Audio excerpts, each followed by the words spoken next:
Good afternoon, everyone. Everyone in the room and anyone joining us on the live stream. My name is Councillor Katie Lomas. I'm the Executive Member for Finance, Performance, Major Projects, Human Rights, Equalities and Inclusion. I'm going to be leading us through this afternoon, but just want to start by saying there'll be plenty of time for any questions that you have at the end of the session, and hopefully that'll mean that everyone can ask all the questions that they've got, and Cathie's going to monitor any online questions that come through as well, just so that we can make this as useful as possible for everyone. And I want to thank you all for giving the time this afternoon. The budget for the council this year is one of the most difficult ones that we've ever had. It's the second largest amount of cuts that we've had to make to the budget, second only I think to 2011. So it's been a really tough process to get through. And I just want to give a little bit of background, and the background is that we have gone through the process of working with officers to identify where we can make cuts or where it is possible to make cuts. And the proposal went to executive last week and will now go forward to the Budget Council on the 22nd of February. So that's where we are in the process. We are very keen to make sure that we can explain to as many people as possible what's happening with the council budget. And we want to be as open and honest as we can about it. And that's why we welcome any and all questions that you've got. Obviously, there may not be time to discuss every single item on the budget in detail today, and you are free to contact us in any other way if you've got any questions about this process. So this afternoon, our Chief Finance Officer, Debbie Mitchell, is going to take us through some of the scene setting and the context and some of the technical information. And then I'm going to talk about how we made the decisions we made and where we came to it. And then, as I say, there'll be plenty of time for questions. Those of you that are sitting around the table, if you have a question, then there's a microphone in front of you, and I'll just go through when we get to questions how to use your microphone. Anyone who's sitting in the rows of seats, someone will bring a microphone to you, and it's really important that you use microphones for access reasons. So you're very welcome this afternoon, and I'm going to hand over to Debbie to just take us through the context. We'll just wait for Richard to set up the screen sharing so that the people who are watching on Zoom can see the presentation. Yeah, okay. So hello everybody, as Katie said, I'm the Council's Chief Finance Officer, and I'm just going to take us through a bit of the context. Some of you have heard this many times before and you might be sick of hearing it, but I will go through it again just for completeness. Where we are at the moment is we are seeing significant pressures in both adult and children's social care. And we're forecasting an 11 million overspend in year, which is significant for this council. It's the highest we've had. We've had a number of challenging savings to deliver during the year. And essentially, a lot of our overspends have been recurring, but our mitigation, so the way we've balanced our budget, has been one-off. And so every year we start again with more overspends and trying to identify ways to mitigate. And again, you may be aware that there have been recent government announcements of extra funding. I think it was 500 million. Whilst that is welcome, it doesn't really have any impact on these proposals. We are aware of how much we think we'll get, but we need to wait for the government to make the announcement about the exact amounts, and also crucially, any conditions that might be attached to that funding and what we have to spend it on. The next slide, Janet. So I've just set out here in this table a summary of how we got to a needing savings of 14 million, essentially. So again, we've got pay and prices, the cost of the capital programme, so that's the revenue cost of borrowing to fund the capital programme. We've got inflation across all services of the council, and then the inflation, prices and demographic just for social care, which you'll see is the big number of 11.8 million. And then there's some other growth as well. So the total amount of growth and investment in the budget is 23.3 million. And the amount of income that we can raise, either from additional government grant or from increasing council tax, or our assumptions around business rates, is 9 million. And that leaves that gap of 14.2 million, 40.3 million technically, but around about 14 million. So that's how we get to needing this level of savings. So as I've mentioned, the significant investment going in of 23 million. The council tax increase we've assumed is the maximum, so that's 2.99 general plus a 2% precept, and that 2% is ring-fenced to adult social care. We have increased fees and charges where it's possible to do so, particularly on car parking, and you'll be aware there's a new charge proposed for garden waste collection, and there will be concessions for those on council tax support. The proposed savings are listed in Annex 2 of the executive report. For those of you that have seen it, I won't go through them all here. I'm sure you've been through it and understand what they are. It does include proposals across all aspects of council services. So we've looked at everything, and we will continue to look at everything. And I would also point out that because of our financial situation in the current financial year, we have introduced some cost control measures. So where vacancies arise, we are not filling those unless we consider it essential to do so. We recognise we need to shrink our workforce and shrink the council. So we are have very strict cost control measures in place and vacancy management, and we are proposing to continue with those cost control measures indefinitely at this stage, just because of our financial situation. So we won't be replacing people when they leave as a matter of course. It will be subject to a review in a business case.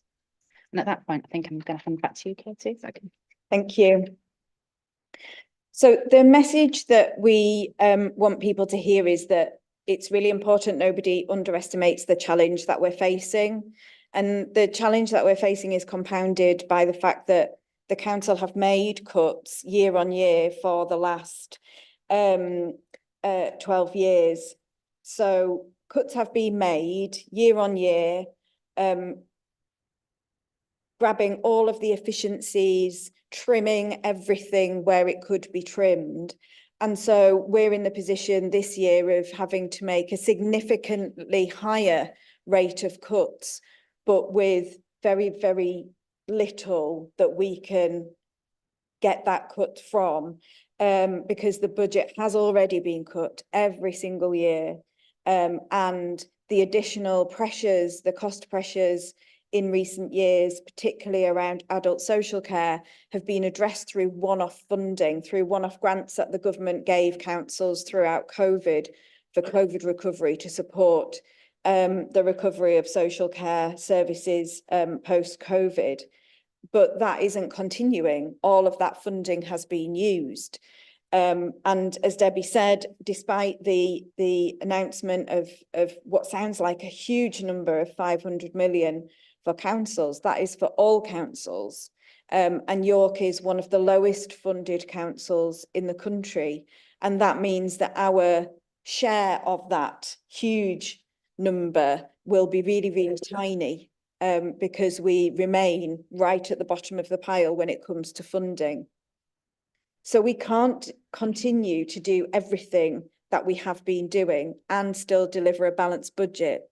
And a balanced budget is a requirement. We have absolutely no choice. If we cannot deliver a balanced budget, then we have to issue a formal notice to government, and they will send in commissioners who will slash everything right down to the statutory minimum service level provision. And that means that a lot of the things that are currently being done won't be done. So it's been really, really tough to identify areas that we can make savings, but we've done it in a measured way, and we've done it by assessing each of our potential areas for savings using the each principles in our council plan, so that we've been able to, wherever we possibly can, mitigate the impact of the cuts that we're making. So, for example, with the introduction of the charge for green waste, we're offering a discount for those who are on council tax support, where we have sought to reduce expenditure in social care. We've done it by finding more efficient ways of delivering the same service to people. So rather than cutting the service, we're finding different ways of delivering it. We know we can't do all of this on our own. And actually, in the first round of events we had on the budget, we got some really interesting ideas from people who attended that really helped our thinking in terms of ongoing work to change the way that we do deal with finance in the council. And so we are very open to ideas, thoughts, views from anyone so that we can continue to change the way that we do things. And I know that there's often a lot of discussion, and it's happened every budget that I've ever known about in the council, about the structures of the council itself. And one of the things we've begun to do, and we haven't finished it yet, it's a long piece of work to do, is looking at the structures within the council and saying, this is a much smaller organisation delivering less with a smaller budget. Do we still need the structures that we have, or could we do this in a different way? So over the coming year and years, we'll continue to develop the medium-term financial strategy, which is what MTFS means. And that is the prediction that our finance team make about how our budget is going to change over the next 4 years. And obviously it's refreshed constantly, usually once a year, but at the moment it's refreshed constantly because we constantly get more information about what is happening in the world of finance, where it affects us, but also what is happening in government policy. We've got cuts, and it is likely that we have more cuts. Well, it's absolutely certain that we have more cuts to make because we have to save another £10 million next year. So when we talk about budgets next year, there's another £10 million to be saved, and another £10 million the year after that, and another £10 million the year after that, because the funding that we get is just not keeping pace with the increase in both price pressure and demand pressure. We also have taken a really hard look at capital investment levels, because while our capital investments are separate, as Debbie said earlier, they have an impact on our revenue budget because we have to repay any borrowing that we take out for capital investments from our revenue budget. So we've been really, really careful looking at what we spend and when we spend it and when we borrow, so that we try to minimise the impact on our revenue budget. And that means that some of the projects where we haven't got external funding for them, where the council has to borrow to fund them, are going to be delayed or deferred, because we can't put at risk our ability to deliver the statutory services that we need to deliver for our residents by doing big shiny things. And many of the councils that have recently got to the point where they can no longer deliver a balanced budget, they've really struggled because of capital investment projects that were unaffordable for them. So we are lucky we're not in that position, but we have to be very, very careful and very hard in our outlook on this in order to not get to that position. So I think that's probably everything that we've got to say, but I know that all of you will have different aspects of the budget that you have a question about or that you want to know about. So we're very, very keen to have your questions. If you're sitting around the table, the microphone in front of you has a button that's got kind of, it looks like a Wi-Fi signal on it that says mic. You just press that once to turn it on and press it once again to turn it off. If you're sitting in the seats, in the rows of seats, I think, Janet, are you going to take the microphone to you? We've got handheld microphones for you. It'd be really helpful for us if you'd tell us your name and any organisation you represent when you're asking your question, because I recognise quite a lot of people, but we won't all recognise everyone, and I think it's helpful to know who's who. So please just, give us a wave or an indication if you want to ask a question.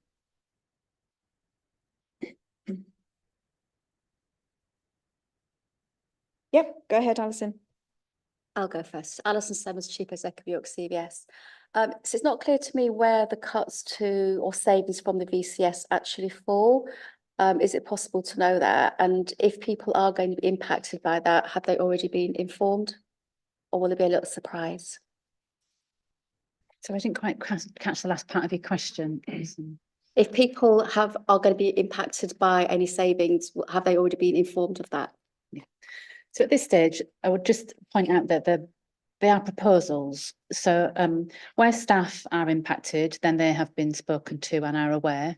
But because they are proposals, they are still subject to consultation. And so, but obviously we have to put something in because we have to balance the budget and have to prove that we can balance the budget.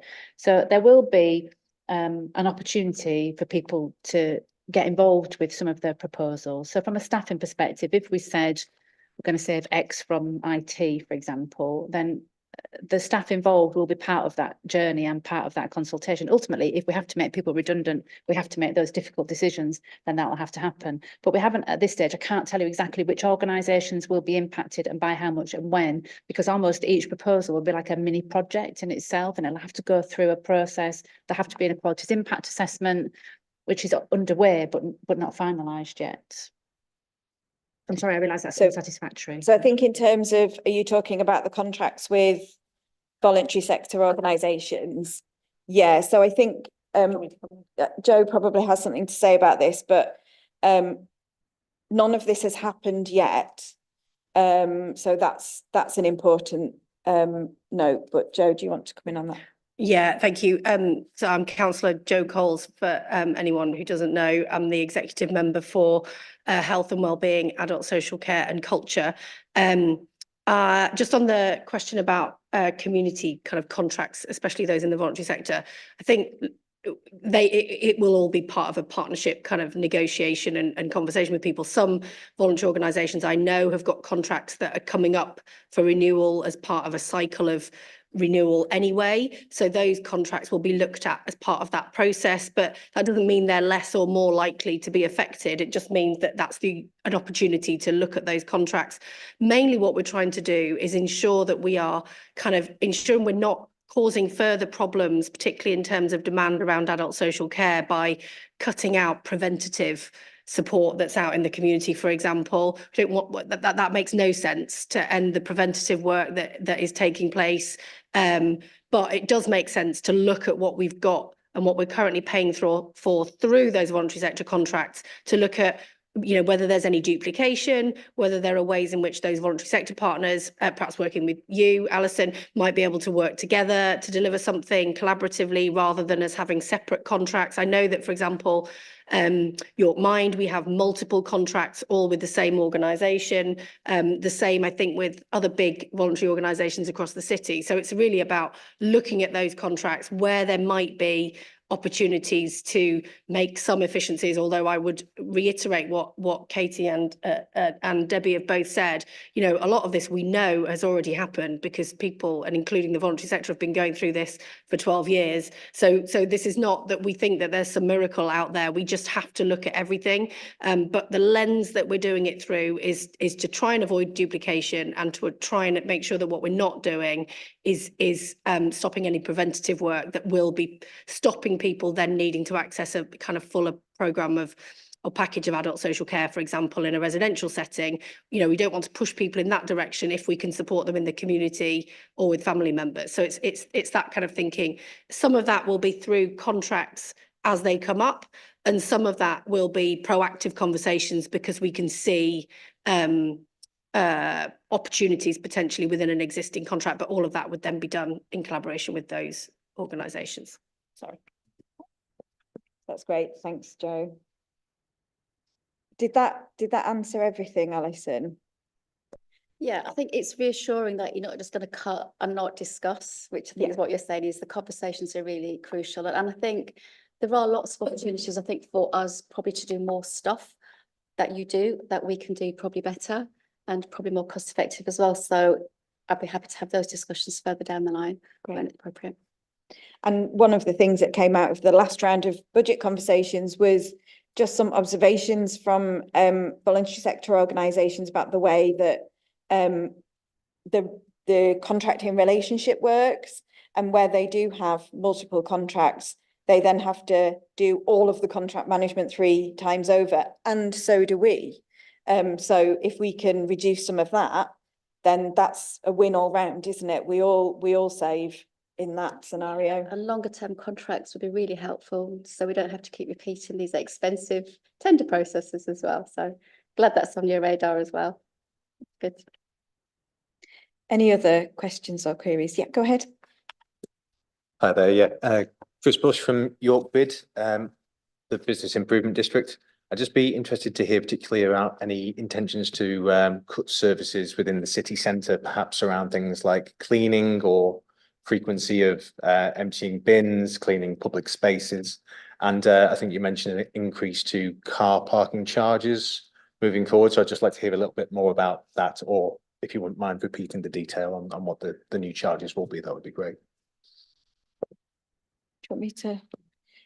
I'll just let me make sure I tell you the right answer by checking my list, because I don't want to get it wrong. So the car parking charge increase will be the all-day charge increase to £20 at standard stay car parks, and an increase of 30 pence per hour for hourly daytime charges. So that's the parking increase. And that's across all car parks, CYC car council owned parks. car Yeah, parks, yeah. yeah, it is. Yeah. So, and you asked about the Cleaning public realm and in the city bin, centre. yeah, public realm cleanliness and servicing frequency of. Yeah. There isn't a specific I'm not trying to put ideas in your head. no. If it's not already there. Trust me, it's been discussed a lot. Yes, I'm sure. But we are aware that those are services that have been cut in the last 12 years. And there's a balance, especially in a busy city centre, where we have such a high number of visitors. So there is a balance to be struck there. And if there are any ideas about how we can do it better, more efficiently, with less cost, then we'd be so keen to hear it. But at the moment, there's no specific proposals around changes to that. Okay, that's really useful. Thank you. I think, did you put your hand up, or was it a tentative?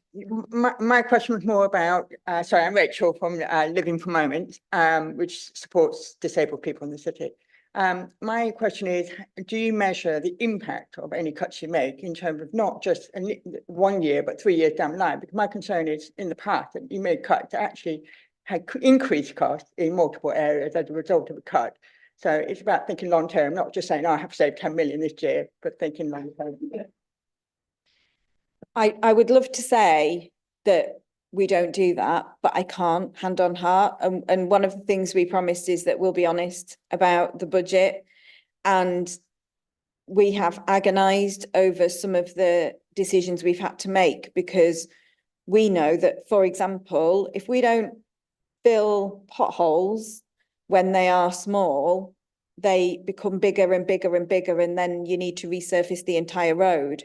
But the reality of the situation is we don't have the money to fill the potholes. So there are lots of other examples of that throughout the council's budget. But because of the constraints on us, because we have to set a balanced budget, we can't set a deficit budget, we don't have a choice. And because the funding that we get isn't keeping pace with the cost and the demand for the services that we deliver, we are in that situation, and we knowingly are in that situation of having to make decisions that we know in the longer term will have a cost, because there just is no other option. And I frankly, the government aren't thinking in that way about council funding. And the fact we only get a settlement for a year makes it really difficult, because we would love to have longer term contracts with voluntary organisations who are doing amazing work in our city. But we can't do that because we only get a settlement for the year. and we only get notice of, for example, extra funding, one-off funding that's coming days before we have to set our budget. So I think the situation with council funding is driving all councils into a position where they're forced to make cuts, even though they know in the long term that will cost them more money. I just wanted to come in on that as well.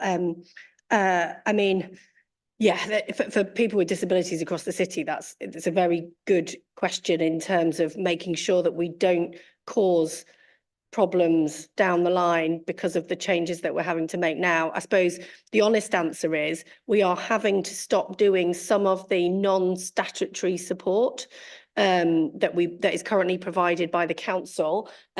It doesn't mean we're not looking for, you know, opportunities in the community or within the voluntary sector to try and meet some of that demand that we are having to change our provision of. And the problem with that is that change is really hard for people because people get used to having a service delivered in a particular way, and rightly so. You know, I would love not to be in this position where we're having to make some of these changes. So what we're trying to do is protect services and provision that is preventative. So exactly your point about stopping problems that are likely to become bigger further down the line, although the pothole point is, you know, that's not I'm more people than roads, but yes.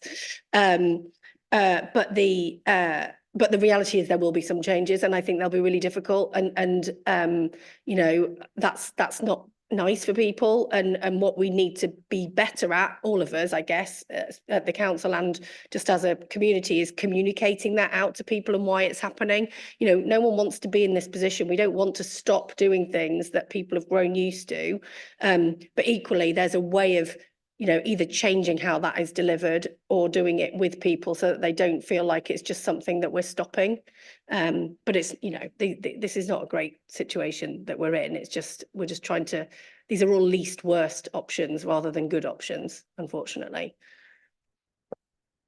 Thanks, Joe. Do you want to come in? Rob from York St John. You mentioned shrinking council, shrinking services, and also the challenges of maintaining the capital budget. Is the council considering selling assets and consolidating your estate? Yeah, that's one of our proposals, is to divest some assets so that we can get a capital receipt that will allow us to not to borrow for some of the capital items that we need to pay out for. So that's absolutely in there, is getting rid of assets in order to, again, just put back the borrowing that we need to do. When we sell assets, the money that we get from that is a capital receipt, and so there are restrictions on how we can use it, but it does allow us to, you know, continue with some of the capital items that we need to do. For example, where we need to repair bridges and things like that, that are absolutely, you know, crucial works that we need to do, but it means that we don't have to borrow in order to do that.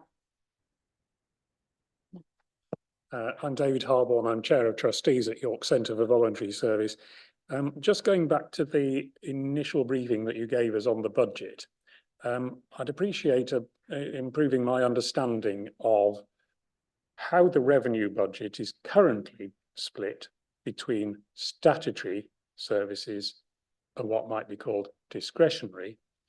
Because what's very clear is you will look for efficiency savings in the statutory area, but the growth in demand for particularly social services means that when you then project year on year the 10 million that you need to save next year, the 10 million after that, actually the bulk of that is going to have to come from discretionary budgets. So there will be a shrinking proportion of the budget available for discretionary purposes with each passing year as things stand today. So I'm just trying to get a sense of the scale of that by understanding in the current financial year what percentage of revenue is spent on statutory as opposed to non-statutory services. Thank you. It's a really interesting question, and I would love to be able to give you the answer. The difficulty is The statutory, non-statutory, you're absolutely right, and I understand the point you're making. The issue with statutory and non-statutory is it's not that helpful a distinction for us, because if you take the example I always give is homelessness. We have a statutory duty to house a homeless person, but we don't have a statutory duty to prevent homelessness. Well, I mean, it absolutely makes sense to prevent homelessness so that you don't have to house as many homeless people. So services tend to roll into one. So the homeless service will be working to prevent homelessness as well as help and support people who find themselves in a position of being homeless. What I can't tell you is what percentage of their work is prevention and therefore non-statutory, and what percentage of their work is housing a homeless person and therefore is statutory. Now, some services it's easier than others. Collecting of garden waste is not a statutory service. We are not obliged to do it. I'll use my other favourite, ward committees spend, it's not a statutory service. We are not obliged to do it. But equally, another local area coordinator, social prescribing, all those things that people in the community we recognise find really useful and really helpful, but we are not statutorily obliged to do it. But it clearly makes sense when you look at it as a system across health and social care in particular, that if we are doing work to prevent people going into hospital, even though that's not directly of benefit to us as an organisation, it is of benefit to residents and it is of benefit to the system. So it's a little bit more complicated, I guess. So it's a really good point, and I wish I could answer it, but unfortunately I don't have that kind of information available in that way. I think to add to that, it's also that often there is a statutory requirement to provide a service, but there is no definition about what that looks like. So household waste, for example, we have to collect it, but there's no rule on how often you have to collect it. And there are many, many other services like that. And so it's one of the first questions that we asked when we sat down months and months and months ago to start looking at the budget was, okay, well, what is statutory? And it is really, really difficult to say. There are other things as well that sort of determine how we look at a particular item of spending. So sometimes we get quite high amount of funding to do something if we provide a smaller amount of funding. So it might be you get 80% and then you have to provide 20% yourself. And would we give back the 80% for one of the 20% if those are services that residents value? So there are lots of things that affect how we make a decision on where we cut or not cut. And I mean, you can definitely see in our budget that the vast majority of all of our revenue is spent on adult social care and children's services, and what we spend on all of the other things that residents really value and that are really important to residents is tiny in comparison. And you're absolutely right. Over the coming years, it's going to get more and more and more difficult to find places to take those cuts from. And that's why separately, we're doing a lot of lobbying work for a fairer funding settlement for local government, so that we can start to look properly at what we do and how we do it, and having spending money in ways that saves in the longer term, and working with public services as an entire system to say, okay, well, if we do this, that stops people going into hospital. That's great. Everyone's a winner if we do that. And those are the things that you know are at risk if we look at it just on a statutory versus non-statutory basis. So, you know, we've been challenged as executive members to kind of slightly move away from that. Yes, there are things that we have to be told, no, you can't stop providing that. But we have to think more carefully and creatively about how we put together our savings. And what we are doing is we are starting immediately after this budget council to look at a longer term budget strategy for the coming 3 years, that will allow us to plan how we are going to achieve the savings over 3 years and do it in a much more targeted way, so that we can avoid falling into some of those pitfalls and avoid ending up in a position where we have to submit our 114 notice to the government and say we can no longer balance the budget because we just can't cut anymore.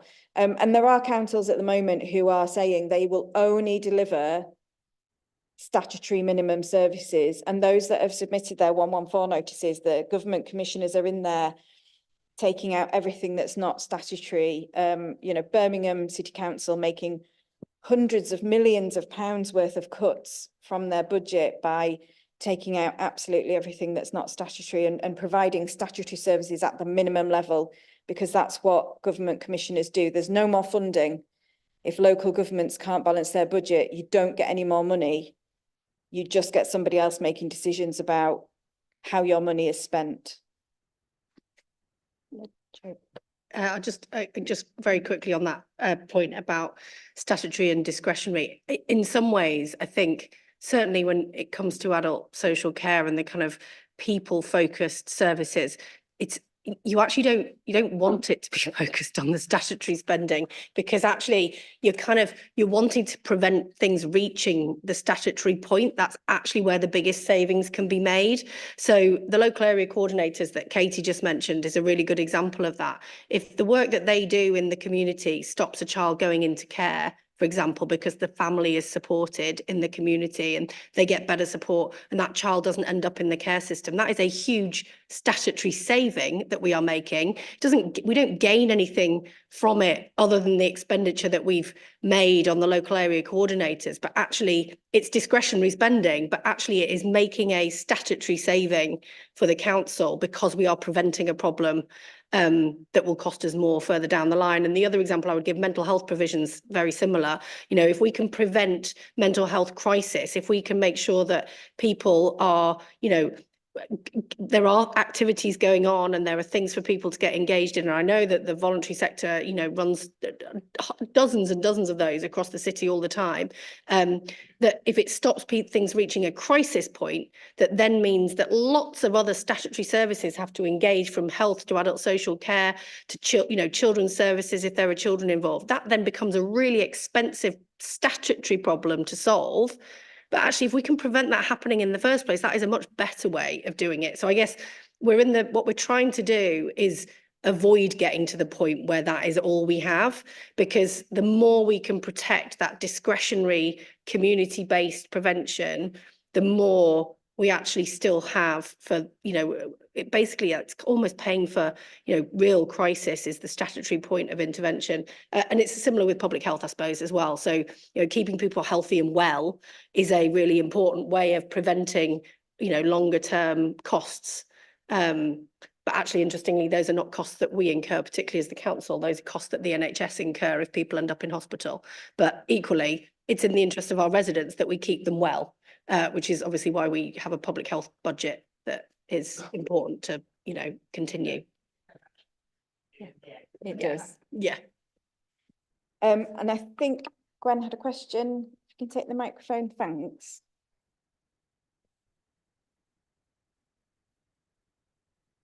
Thank you. It's a couple of questions about the capital budget. Further to the bid question, I saw that there was £675,000 for improvements to the city centre and high streets. I wasn't sure what that was for, but I really wanted to make the point about future libraries investment programme, which is down for £2 million. After the libraries had said that they're not prepared to accept any cuts. I don't know why we're investing £2 further million into them. It seems a bit strange to me. Everybody else takes cuts and here we have 2 million. I don't know whether this is a pre-commitment, that's all I wanted to say, Chair. Thank you. On the future library investment programme, that's work that's already ongoing, that's already been in planning and in fact, you know, stayed in the ground. So we can't stop and abandon projects like that the 675,000 for city centre and high street improvements. I think some of that is the UK SPF funding for which part of it is for Front Street in Acomb.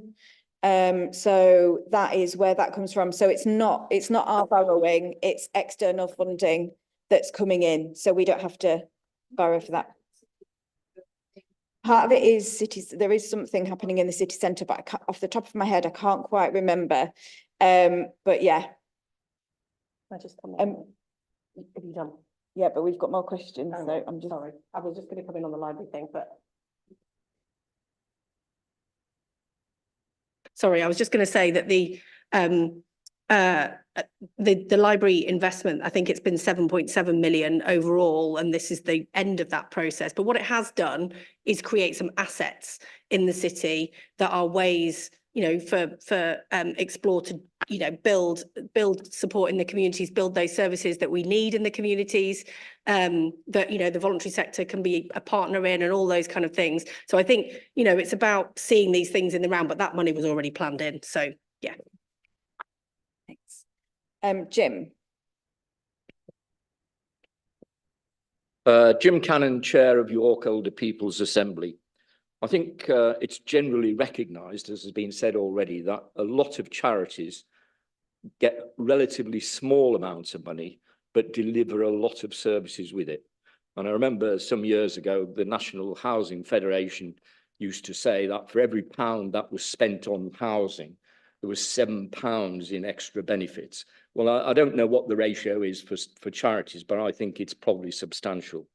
And I think that needs to be recognised. I think it is recognised, but I think it needs to be very widely recognised.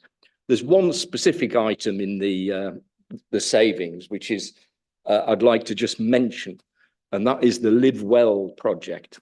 Livewell, for those who don't know, it provides a lot of information which hasn't been available before. And you've mentioned local area coordinators, you mentioned social prescribers. I guess those people use that service every day. And while the saving is talking about rationalising websites, which, you know, I don't think anybody would argue with if it's possible. It's the sort of thing, it's the basic infrastructure which allows so many other things to go on. And I think that is an example which I happen to know a bit about. There may well be others like that, but it's critical that we don't throw the baby out with the bathwater and prevent other things. And I'm very conscious that the comments that have been made about statutory and non-statutory, absolutely on the ball. We ought to be putting more into preventing disasters of all sorts and not get into the disaster stage. Thanks, Jim. And on the Livewell York website, we're not intending to get rid of the website. It's just the way that we internally manage the website that we're changing. And that's part of the, you know, looking at the council, its structures, where there are people in different departments doing similar things, bringing them together to do all the things they've been doing, but with a slimmer structure. And that's, you know, that's achieving a lot of savings for us this year. And on the point about the smaller charity organisations, we absolutely agree. And, you know, we're so lucky in York to have such a variety of organisations delivering incredible things in the city. For a smaller city, one of the smaller cities, we do well, I think, in terms of having those organisations where we pay for a certain amount of service and it comes with what sometimes feels like an army of volunteers, and a network that is incredibly helpful. And we're not intending to get rid of all that. What we want to do in terms of the charities and voluntary organisations is look at how we can work together to deliver the same stuff. Are there things that we can do to make it easier for you, to make it easier for you to work with us? Are there things that we need to do differently to make it easier for us to manage the contracts and save money there. We're absolutely, I think, focused on the good that comes from all of the charity and voluntary sector organisations throughout the city, because we've all experienced it. You know, we've as ward councillors, we see it every single day, and use the Livewell York website very, very, very regularly to you know, help residents who come to us to find the right kind of support that they might need. Oh, Alison, and then I'll come to you. Just a quick question. You mentioned ward budgets. Can you just clarify what's happening there? Are there any reductions? Thinking particularly about the VCS grants that we can get through the ward budget. The ward budgets have been reduced and they're not going to be increased. But at this point, we're not looking at reducing them any further. But I think that it needs to be understood that we will continue to allocate the funding on the basis of need. So we will be still allocating funding on the basis of need. So those wards where we have evidence of greater need will get greater funding. But the ward budgets will be at the reduced level that they have been this year. Go ahead. Hello, You just use your microphone. That's it. Hello, my name's Joanna de Groot. I'm Chair of Trustees of Citizens Advice York. And I really appreciate the opportunity and the effort that you've put into this event. I think it's important that you understand that it's appreciated. You mentioned the importance of partnership, and that's come up several times. And obviously, we have a very valuable partnership with the council. And I was just wanting to ask, when you spoke about longer term planning, because I want to echo my colleague from CVS in saying that having a longer term arrangements is well, it's certainly good for us. My hunch is it's probably good for the council too in some ways.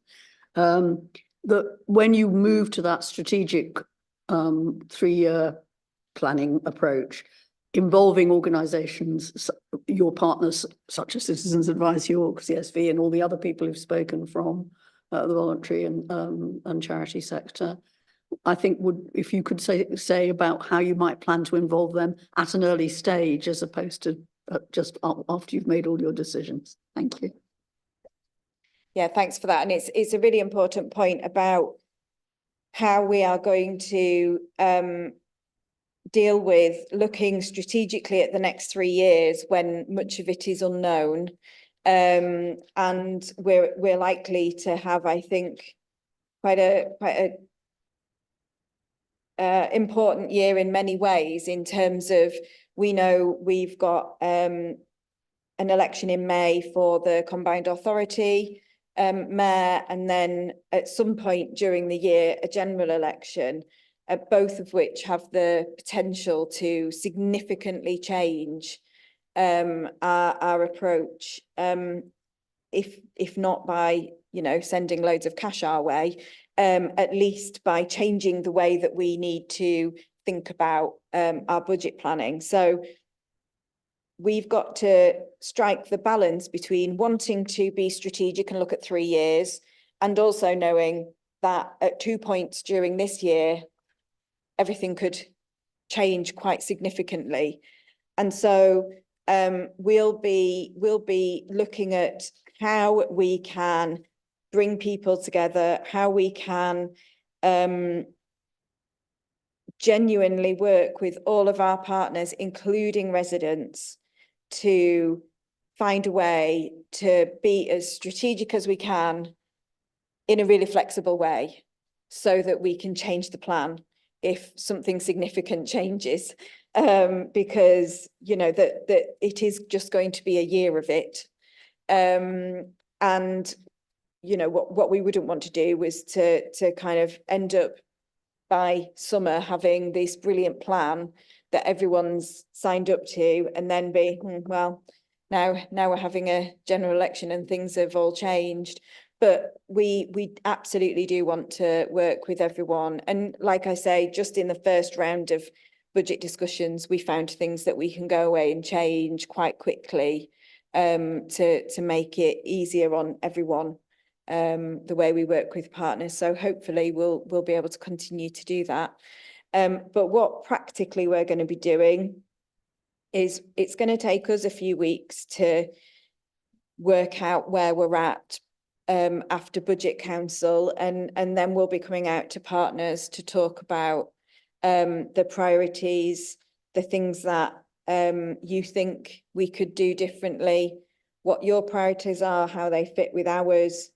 We had a brilliant event when we launched our council plan, where we had partners, city partners in to talk about the council plan. And we got so much from that, from all of our partners, and we don't want that to stop. We're not intending to be hiding away. There'll be a little bit of hiding away at first while we look at numbers and spreadsheets. And then once we're ready to kind of look at the detail, we'll be out talking to everyone. Is there any other questions anyone's got? Or thoughts anyone wants to share? No? Oh, go ahead. Hi, Chris from York Bid again. I suppose it's just specifics, and forgive me if I haven't seen this that's existing in the detail, but just referring to some of those, what you mentioned about capital assets, but also projects that are already ongoing or which there are plans in place. I was just wondering if you were able to recall now if any of this does affect the work going on at the station in terms of the rejuvenation for the frontage there, or for the proposed Castle Gateway project, which was to repurpose the Castle car park with public realm, because obviously those are things that would happen potentially within that time frame. Yeah, so the station frontage is a huge, enormous project, which is largely not being led by us. So we are not paying for the vast majority of it, which everyone will be relieved to hear. So that's going ahead, and there will be inevitably costs for us, but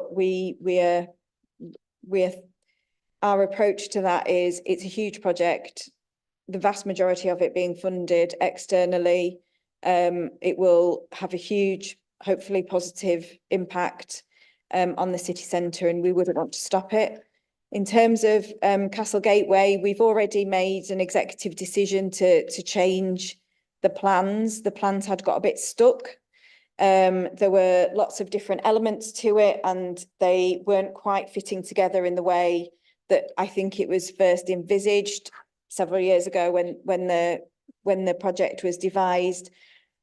And so we've found a way to almost make it a modular scheme. So there are different elements of the scheme. We've reduced some of the scope. We've looked back to the original My Castle Gateway consultation, and we've agreed that we're not going to build a multi-storey car park on St George's Field, which obviously saves a huge amount in terms of capital borrowing. We are going to be doing the redesign and removing the car park, making it into public realm, retaining blue badge parking on the site, and if we also made a decision at executive around reletting the lease for Coppergate, and as part of that we've retained a tiny sliver of land that was part of the lease, which is now CYC controlled again, and that allows us to keep that blue badge parking but maintain a beautiful public realm around the Clifford's Tower. So the plans have been changed and the scope reduced because that was the right thing to do in the circumstances, but it's now a kind of we'll do it stage by stage, and we'll do it in a sensible way that fits our constrained means. That's great. Thanks very much. I had heard as much before today, but great to hear that that's still the plan. So Yeah. thank you. One question from the live stream from Paul. So he says, under ASCO 5, you identified £264,000 of savings. Can you be more specific? Does it include funding to the independent care group? And do you intend consultation on these savings in time for the budget? And there's also just another one come through that says, how about funding more for over 55s housing? Hardly being any for about last 3 months.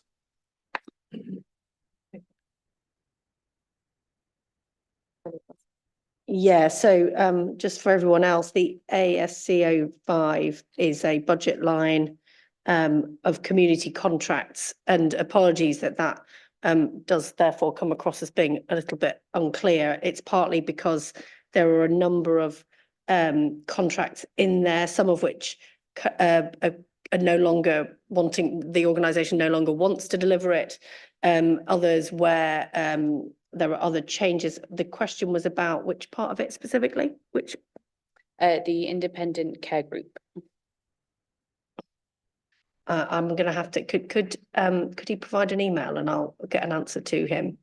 Yeah. Off the top of my head, I don't think so, but I actually don't want to say that if that's wrong. So I can't remember whether there were some groups where there were contracts that the group no longer wanted to deliver, and I can't remember whether that is one of those or not. I can't, so I'll happily check though and let him know. Yeah, sorry, it was how about more funding for over 55 housing? Hardly any for about last 3 months. And this is where we could do with Michael to answer that one. So we may have to come back to that because it's quite specific and I don't know the answer to it, and I wouldn't want to start wading into territory that is not familiar. So, but if you get some contact details, we'll come back to the person who's asked the question on that once we get Michael or officers to give us some more information.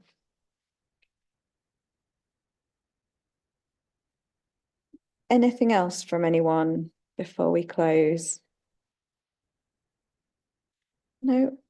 If not, well, thank you so much for coming. It's been really great to see so many people here and we appreciate it.